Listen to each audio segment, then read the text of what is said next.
You talked earlier about there having no conclusion around either spent fuel pool versus dry cask storage. Right. However, from an outsider's perspective, it seems like Fukushima really validated the safety of the dry cask storage, and there was kind of no issues around that. It seems to me like we're missing an opportunity here to present dry cask storage as a long-term solution, as opposed to reopening the can of worms associated with permanent spent fuel storage or fuel reprocessing. Any thoughts among the members of NEI or NEI itself of pushing for that agenda? Okay. I think if I remember right, there's like 8 dry cask stored at Fukushima in a storage facility that's actually faces the ocean. And to be correct, we don't see any problem with them yet, but no one's really taken a hard look to see what happened to them. They were fine throughout the accident, but so far, so were the pools.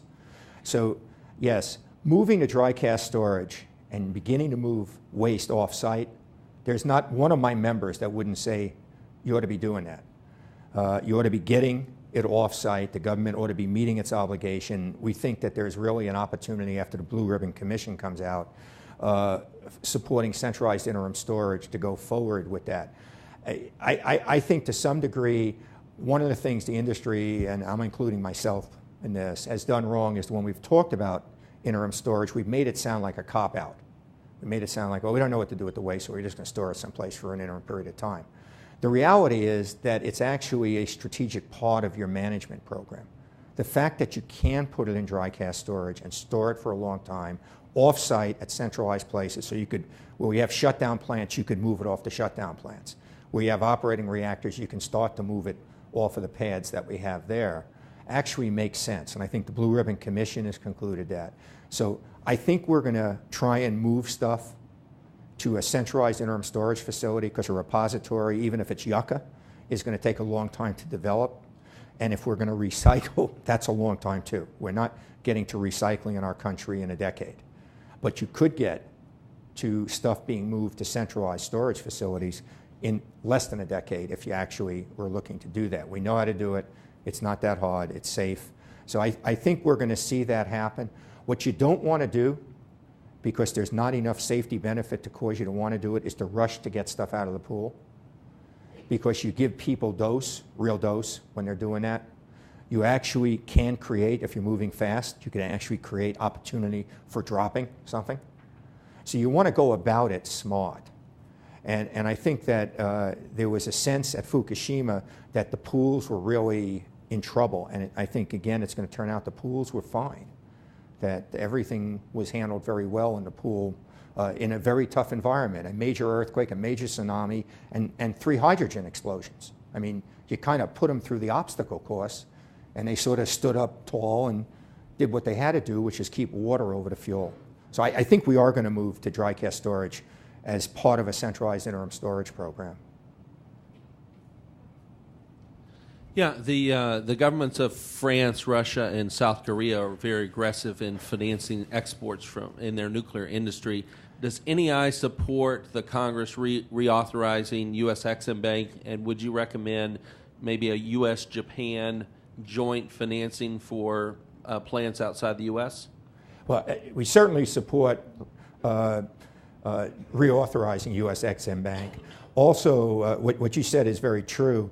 And Richard Myers, who heads up our effort on that, is working hard with our industry to try and improve the opportunities for our companies, American companies, based here.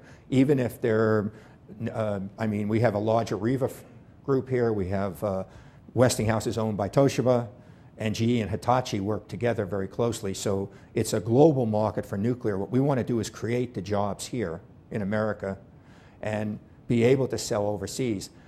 We have a harder time. You mentioned, three countries, 2 of which their suppliers are basically part of their government, and the 3rd might as well be. Okay, so it's harder for American companies to compete internationally than some of our competitors. I think we have the best technology. We operate more reactors than anybody else, so if you want to learn how to operate a reactor, and actually I saw something from Jim Ellis today that Jim is the CEO at IMPO, that said that 16 of the top 20 plants in the world are American plants from an operation standpoint. So from an operation standpoint, we're really good. We need to get our process much more efficient. Export control, the agreements for cooperation, and things like that, so our companies can compete closer to a level playing field. I'm not sure we can ever levelize it when we're competing against nations, but closer to a levelized playing field. And clearly XM is important to that, so we certainly support that.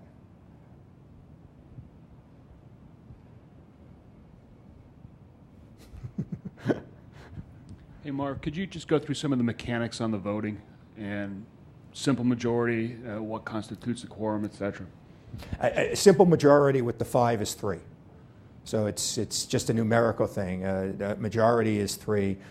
If there were 4, it's still 3 for a majority, because otherwise they're locked up. So the simple majority is 3. The tough thing there is they vote. They then have to have an affirmation session to affirm the votes, and they have to do their staff requirements memorandum. All of that can be done pretty efficiently when they want to. Sometimes it can take longer if they're having disagreements on some issues.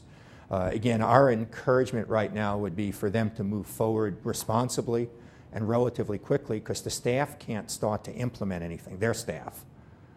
They can talk about the task force report, but they can't take the next step in reality. Now, are their managers and their staff planning on taking the next step? Absolutely. They're very responsible, and they're going to try and figure out what to do. They just can't do it. So if the other 3 commissioners, 2 voted last week, if the other 3 vote this week, they would all have voted. Then they got to get together, issue the staff requirements memorandum. Then the staff can go off and actually do their work. Does that answer your question?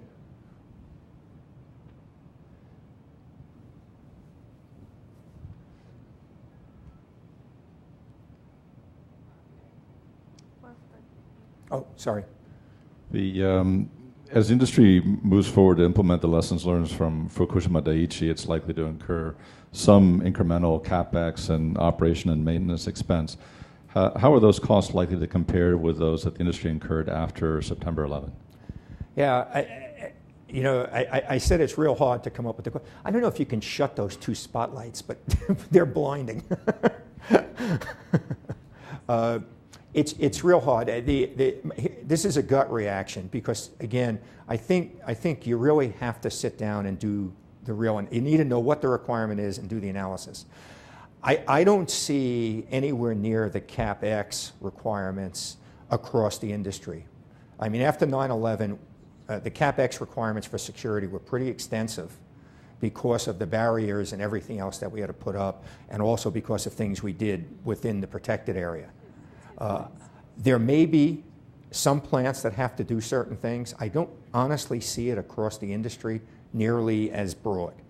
On the O&M costs, I mean, I mentioned at dinner last night with some friends that we have more security officers at our sites than any other discipline. So the big O&M driver for post 9/11 at the sites was people and the support of those people, trainers for the security officers, et cetera. We just really have tripled the number of officers that we have on site. I don't see that happening here. We're not going to be tripling the number of operators and things like that. So I see the impact, and one of the things we are concerned about, when we did 9/11, post 9/11, there was very little impact on operations. Most of the focus was outside of the operations domain. There was some, but most of it was outside. It was the physical stuff that you've seen when you visited, with bullet-resistant enclosures, with guard things, with barriers, et cetera. And then it was the officers, and they weren't in the operations staff. With Fukushima, it is going to be heavy on the operations side, whether it's changing some of our training or it's doing some other stuff. And that's why we want to make sure that we do the right stuff soonest, and we don't rush to divert the operations staff. But to your question, I right now, and again, we're dealing more with fuzz than real analysis, I don't see the physical changes being anywhere near as broad as what we had to do after Fukushima. Some sites may have to do certain things, but I don't see it broad. And I can't imagine the O&M costs coming anywhere near what's happened to us because of the huge increase that we had in people from the security standpoint at the sites.